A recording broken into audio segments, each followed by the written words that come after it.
Hello everyone, कैसे हैं आप सब। My name is Shifat Ahmad. आज से मैं आपको बायोलॉजी पढ़ाऊँगी। तो आज का जो पहला चैप्टर है वो है चैप्टर 5 जिसका नाम है सेल। होपफुली आपको आज का क्लास समझ आएगा और पसंद भी आएगा। तो क्लास स्टार्ट करते हैं। आज का जो पहला टॉपिक है वो है सेल। तो सेल को बायोलॉजी के टर्म में जानने से पहले हम लोग नॉर्मल डेली लाइफ के थ्रू जानते हैं, फिर उसके बाद आपको शायद ज़्यादा अच्छे से सेल समझ आएगा। तो ये जो चीज़ है, ये जो टॉय है, आप लोग बचपन से खेलते आए हो, तो इसके थ्रू ना सेल ज़्यादा अच्छे से समझ आएगा। तो स्टार्ट करते हैं, ठीक है। इससे क्या करते थे ना हम लोग बचपन में कि एक के ऊपर एक रखते थे, फिर उसके ऊपर दूसरा रखते थे। फिर उसके बाद क्या होता था कि हम लोग बिल्डिंग बना लिए, आईफा टावर बना लिए, ह्यूमन बना लिए, रोबोट बना लिए। कभी सोचे कि मतलब अगर ये इसका एक छोटा सा पार्ट मेरे पास नहीं रहता तो हम कुछ भी नहीं बना पाते। तो ये जो छोटे से पार्ट है ना, उसको आप ना कह सकते हो कि ये सेल है, ठीक है। अभी दिमाग में रख के चलो कि ये सेल है। अगर मेरे पास ये नहीं रहता तो हम ना बिल्डिंग बना पाते, ना रोबोट बना पाते, ना कुछ बना पाते, ठीक है। तो सेल समझ में आया। मतलब ये सबसे छोटा यूनिट है हमारे बॉडी में, जिसकी वजह से हम लोग बने हैं। हम लोग या फिर नॉर्मली जितने भी लिविंग ऑर्गेनिज्म है ना, जो सांस लेते हैं, जो चलते हैं, या फिर नॉर्मली जिसमें कुछ करने का शक्ति होता है, उसको हम लोग क्या बोलते हैं, सेल बोलते हैं, ठीक है। तो डेफिनेशन देखते हैं। The living body of plants and animals are made up of certain tiny usually microscopic. अब माइक्रोस्कोपिक यहाँ पे क्यों लिखा गया है, क्योंकि जो सेल होता है ना, वो हम लोग अपनी आँख से नहीं देख पाते, वो माइक्रोस्कोप के थ्रू नज़र आते हैं, ठीक है। वैसे काइंड ऑफ स्ट्रक्चर को हम लोग सेल के नाम से जानते हैं, ठीक है। अब हम लोग अपने बारे में बात कर लिए, मतलब ह्यूमन बींग्स के बारे में बात कर लिए, आपके बारे में बात कर लिए। तो हम लोग इससे मिलके बने हैं ना, मतलब हम लोग अपना लाइफ जो स्टार्ट किए थे, हम लोग भी मतलब कुछ ना कुछ सेल से स्टार्ट किए थे। वो सेल को, स्ट्रक्चर को ना हम लोग मॉड्यूला बोलते हैं। इसमें एक सेल से दूसरे सेल, तीसरे सेल ऐसे बने, फिर बहुत सारा सेल डिवीजन हुआ, फिर उसके बाद हम लोग पूरा तैयार हो गया। प्लांट में भी कुछ ऐसा होता है। यहाँ पे प्लांट में या फिर एनिमल में देख लो, अगर हम यहाँ पे एक सेल उठाएंगे तो एक सेल उठाने के बाद ये तो नहीं बोल सकते ना कि ये एक पर्टिकुलर ह्यूमन बीन है, या फिर प्लांट का भी उठा लो तो ये नहीं बोल सकते कि लीव है, स्टेम है, रूट है, कुछ भी नहीं बोल सकते। लेकिन कुछ कुछ ऐसे ऑर्गेनिज्म होते हैं कि बस उसका एक सेल ही काफ़ी है। आप एक सेल से ही बोल सकते हो कि हाँ ये है, ये है, फिर ये है, ठीक है। अब ऐसे एग्जांपल मैंने एक तो दिया भी है कि इसमें क्या है, लैक्टोबैसिलस। ये एक ऐसा ऑर्गेनिज्म होता है ना जो मिल्क से कर्ड बनाने में हेल्प करता है। मतलब इसके पास एक खुद का ताकत होता है कि अगर बस ये खुद खड़ा हो जाए ना तो ये मिल्क से कर्ड बना देगा। लेकिन अगर यही प्लांट या फिर एनिमल में आ गए, इसका बस एक सेल ले लिया हम लोग, तो इससे हम लोग ये नहीं बता सकते कि हाँ ये सेल ना लीफ का है, ये सेल ना ह्यूमन का है। अच्छे से नहीं बता सकते, ठीक है। तो इसी में हम आपको बता सकते हैं क्या कि यूनिसेलुलर और मल्टी सेलुलर ऑर्गेनिज्म क्या होते हैं। यूनिसेलुलर वो ऑर्गेनिज्म होते हैं जिसका खुद का एक इंडिविजुअलिटी हो कि हाँ अकेले वो कुछ भी कर सके। लेकिन एनिमल सेल्स, प्लांट सेल या फिर मल्टी सेलुलर ऑर्गेनिज्म वो यूनिसेलुलर नहीं होते, वो मल्टी सेलुलर होते हैं। मतलब उनका इंडिविजुअलिटी दिखाने के लिए बहुत सारा सेल की ज़रूरत होती है। अब हम लोग दूसरे टॉपिक पर आते हैं, वो है सेल। अगर एग्जाम पॉइंट ऑफ व्यू से देखें, आपसे पूछ लिया जाए, आपको तो पता चल गया कि सेल क्या होता है, कि सबसे छोटा पार्टिकल। लेकिन आपको एग्जाम में पूछ लिया जाए कि व्हाट इज सेल, तो cell may be defined as a structural and a functional unit of living organism. Structural क्यों दिया है, फंक्शनल क्यों दिया है। स्ट्रक्चरल में नॉर्मली हम लोग बता सकते हैं कि अगर आपका ही बात कर ले तो आप क्या है, आपके पास हाथ है, पैर है, आप में एक स्ट्रक्चर है ना, तो वो स्ट्रक्चरल आप मतलब सेल नहीं होता तो आपका कोई स्ट्रक्चर नहीं बनता, अच्छे से अरेंज नहीं होता तो कुछ नहीं बनता। और वो सारे चीज़ जो स्ट्रक्चर है आपके, वो सब फंक्शन भी अच्छे से कर रहे हैं। तो ऐसे हम लोग बोल सकते हैं कि सेल जो है एक स्ट्रक्चरल और फंक्शनल यूनिट है, जिसके वजह से जितने लिविंग ऑर्गेनिज्म है वो कैपेबल है हर एक काम करने के लिए, या फिर अपना रोल ये एनवायरनमेंट में प्ले करने के लिए, ठीक है। आपके बुक में दिया गया है कि आरबीसी जो होता है ना, वो ह्यूमन बॉडी में, मतलब आपके बॉडी में सबसे स्मॉलेस्ट सेल कंसीडर किया जाता है, ठीक है। और उसके बाद नीचे एक क्वेश्चन पूछ लिया गया है कि लार्जेस्ट सेल कौन सा है। स्मॉलेस्ट तो मैंने बता दिया, लार्जेस्ट आप बताओ। तो आप ही बताओ, आप हमें कमेंट में बताना है, ठीक है। फिर उसके बाद दूसरा एक और क्वेश्चन, एक क्वेश्चन नहीं पूछा गया है, एक और बताया गया है कि ऑस्ट्रिच का जो एग होता है ना, वो अभी तक वर्ल्ड में सबसे लार्जेस्ट सेल है। क्यों? क्योंकि उसको भी माइक्रोस्कोप में दिखा गया था, वो सबसे ज़्यादा लॉन्गिट्यूडनली दिखाया गया, और वो पता चला कि वो सबसे ज़्यादा लॉन्गिट्यूड मतलब लंबा है, इसके वजह से वो सबसे ज़्यादा बड़ा सेल है। अच्छा, सेल तो हम लोग पढ़ लिए कि सेल ये है वो है, लेकिन सबसे पहले ये सेल को डिस्कवर कौन किया था, ठीक है। तो ये जो आदमी थे वो तो थे इंजीनियर, लेकिन बायोलॉजी का काम कर गए, ठीक है। मतलब वो ना अपने लैब में एक माइक्रोस्कोप बनाए, माइक्रोस्कोप बन गया, तो वो सोचे कि अब क्या देखे इसमें हम। तो उनके पास एक बॉटल था, बॉटल में ना स्टेम का मतलब प्लांट प्लांट में स्टेम होते हैं उसका ढक्कन लगा हुआ था, ठीक है।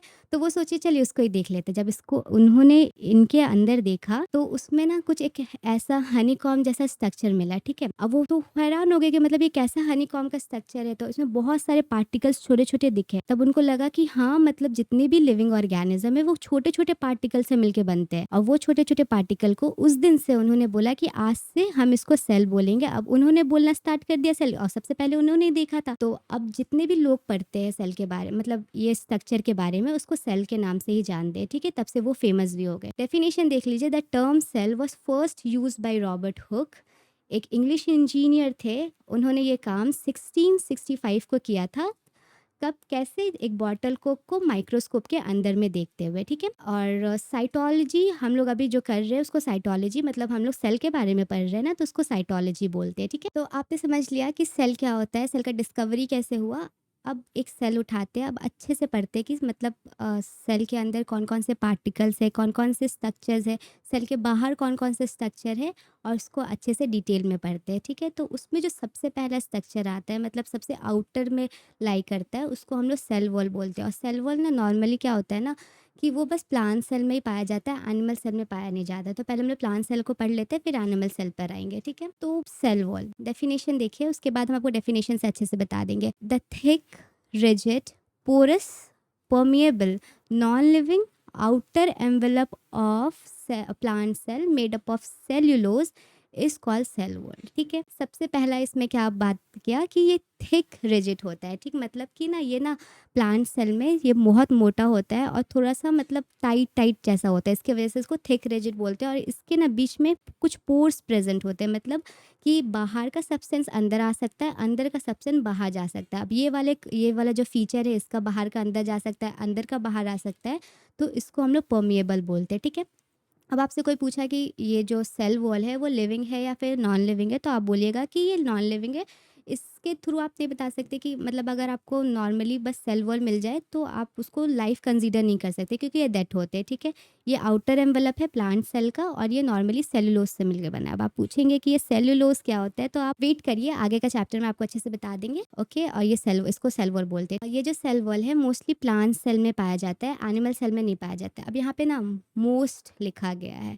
मोस्ट का मतलब ये नहीं आप लिख दीजिएगा कि हर प्लांट सेल में पाया जाता है, ये मोस्ट प्लांट सेल में पाया जाता है। कुछ कुछ ऐसे प्लांट सेल होते हैं जिसमें नहीं पाया जाता है। उसका एग्जांपल हम आपको बता सकते हैं कि एक ऑर्गेनिज्म होते हैं वो यूनिसेलुलर ही होते हैं। आपको यूनिसेलुलर का मतलब पता चल गया ना। तो उसमें क्या होता है ना, वो प्लांट सेल ही है, पूरा फंक्शन उसका प्लांट सेल की तरह है, लेकिन उसमें बस एक चीज़ नहीं होता है, वो है सेल वॉल, ठीक है। और वो उसको हम लोग क्या बोलते हैं, उसको हम लोग बोलते हैं माइकोप्लाज्म, ठीक है। ये आप हायर क्लास में पढ़िएगा, लेकिन नॉलेज रखने से आपका कुछ जाएगा नहीं, ठीक है। अब सेल वॉल तो पढ़ लिए। सेल वॉल इसमें देख लीजिए, सेल वॉल ना दो टाइप के होते हैं। एक होता है प्राइमरी सेल वॉल और एक होता है secondary cell wall. Primary cell wall हम PWC लिख रहे हैं और सेकेंडरी सेल वॉल SCW लिख रहे हैं, ठीक है। So primary cell wall and secondary cell wall. अब बहुत सारे प्लांट हैं हमारे नेचर में, और हर प्लांट का सेल सेम नहीं होता है, अलग अलग काइंड। मतलब जैसे कि एक ह्यूमन भी ले लो, तो उसमें आँख का सेल अलग है, पाँव का सेल अलग है, हाथ का सेल अलग है। वैसे ही प्लांट में अगर हम देखें तो लीफ का सेल्स अलग होता है, स्टेम का सेल्स अलग होता है, रूट का भी अलग होता है। सब में डिफरेंट वैरायटीज़ ऑफ सेल्स है। अब जब डिफरेंट वैरायटीज़ ऑफ सेल्स है तो different variety of cell wall भी होगा ना। अब देखा जाए ना कि आपके जो आगे वाले चैप्टर है टिश्यू वाला, उसमें ना मतलब 4 काइंड ऑफ सेल के बारे में बताया गया है प्लांट में, ठीक है। वो हम बता देते हैं। तो पहला जो सेल होता है वो मेरिस्टेमेटिक सेल होते हैं। दूसरा जो सेल होता है उसको हम लोग पैरेन्काइमा सेल बोलते हैं। फिर आगे आपका कोलेनकाइमा सेल और स्केलेनकाइमा सेल। ये आप आगे वाले चैप्टर में अच्छे से पढ़िएगा, इसका एक एक डेफिनेशन अच्छे से हम पढ़ाएंगे। लेकिन अभी ये याद रख लीजिए कि इतने वैरायटीज़ ऑफ सेल होती है, जिसकी वजह से आपको सेल वॉल अच्छे से समझ आएगा, ठीक है। तो प्राइमरी सेल वॉल क्या होता है ना, ये नॉर्मली मेरिस्टेमेटिक सेल में पाए जाते हैं। मतलब वो वाले सेल जहाँ पे फोटोसिंथेसिस, जैसे कि आपको फोटोसिंथेसिस तो बचपन में ही पढ़ा दिया जाता है कि हम लोग वो प्रॉपर्टी होता है प्लांट का जिसके वजह से प्लांट अपना खाना खुद से बनाते हैं। तो वो काइंड ऑफ वो सेल जो होते हैं ना, वो मेरिस्टेमेटिक सेल्स होते हैं, ठीक है। उसका जो सेल वॉल होता है वो प्राइमरी सेल वॉल होता है। प्राइमरी सेल वॉल क्या होता है, प्राइमरी सेल वॉल यहाँ पे एक स्ट्रक्चर दिया गया है, मतलब ये बस एक नॉर्मल सा सेल वॉल, इसमें कुछ नहीं, बस प्लेन सेल वॉल होता है, ठीक है। तो इसको हम लोग प्राइमरी सेल वॉल बोलते हैं। अगर थोड़े नीचे आए फिर देखिए कुछ-कुछ डिपोज़िशन आपको दिखाई दे रहा है, जैसे कि यहाँ पे रेड-रेड डिपोज़िशन दिखाई दे रहा है ना? यहाँ पे अब ऐसा सेल वॉल देखिए कि प्राइमरी सेल वॉल के अंदर थोड़ा-सा डिपोज़िशन हो रहा है, तो उसको हम लोग पैरेन्काइमा टिश्यू बोलते हैं और यहाँ पे फ़ॉर्मेशन स्टार्ट हो गया सेकेंडरी सेल वॉल का, ठीक है? फिर उसके बाद ये वाला डायग्राम पे आ जाइए, ये वाला डायग्राम पे और ज़्यादा सेकेंडरी सेल वॉल का फ़ॉर्मेशन हो रहा है, ठीक है? अभी भी हम यहाँ पे ये नहीं बोलेंगे कि पूरा सेकेंडरी सेल वॉल आ गया, बस फ़ॉर्मेशन हो रहा है और ऐसे टाइप ऑफ सेल को हम लोग कॉलिनकाइमा सेल बोलेंगे। अभी उतना याद रखने का ज़रूरत नहीं है, लेकिन बस एक ओवरव्यू दे रहे हैं आपको। फिर उसके बाद एटलीस्ट ऑल डेवलपमेंट होता है उसमें और पूरा सेल वॉल का डिपोज़िशन हो जाता है। अब जब ये पूरा रेड हो गया ना, तो उसको हम लोग सेकेंडरी सेल वॉल के नाम से जानते हैं। तो अब देखिए हम आपको छोटा-सा ओवरव्यू देते हैं प्राइमरी सेल वॉल और सेकेंडरी सेल वॉल का। प्राइमरी सेल वॉल आपको बताया कि ये बहुत ज़्यादा सिंपल होता है, इसमें कोई डिपोज़िशन नहीं, बस एक छोटा-सा लेयर होता है और सेकेंडरी सेल वॉल जो होता है वो थोड़ा-सा मोटा होता है ना, दिखा ना कि मोटा था। फिर प्राइमरी सेल वॉल में डिपोज़िशन होना स्टार्ट होते हैं, डिपोज़िशन होना स्टार्ट होते हैं और सेकेंडरी सेल वॉल मतलब प्राइमरी सेल वॉल से ही बना है, लेकिन प्राइमरी सेल वॉल के डिपोज़िशन से बने हैं, ठीक है? At end result of deposition of primary cell wall results into secondary cell wall, ठीक है? तो यहाँ पे लिख सकते हैं deposited primary cell wall. Hope so अच्छे से समझ आया होगा कि प्राइमरी सेल वॉल और सेकेंडरी सेल वॉल किसको बोलते हैं, ठीक है? तो आगे बढ़ते हैं। सेल वॉल भी पता चल गया, सेल वॉल क्या होता है। अब ये सेल वॉल काम क्या करता है? आपको ना जब भी आप बायोलॉजी पढ़ो तो आपको कोई भी चीज़ का अगर कोई भी स्ट्रक्चर पढ़ रहे हो तो सबसे पहले आपको उसका स्ट्रक्चर पता होना चाहिए।